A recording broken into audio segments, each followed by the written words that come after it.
7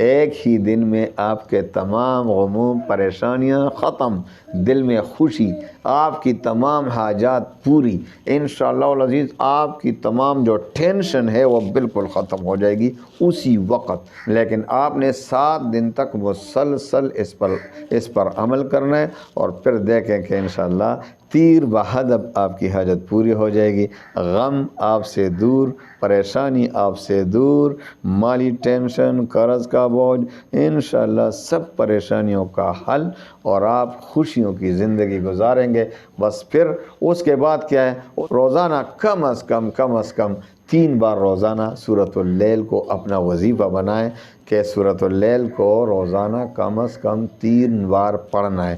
انشاءاللہ العزیز ساری پریشانیاں خود بخود چلتی رہیں گی، جاتی رہیں گی، اور آپ کو خوشیوں والی زندگی، مالداری والی زندگی، اور انشاءاللہ قرضوں سے نجات والی زندگی مل جائے گی۔ اللہ تعالیٰ تمام مسلمانوں کے غموم ہموم پریشانیوں کو خوشیوں میں بدل دے۔ وآخر دعوانا ان الحمد للہ رب العالمین۔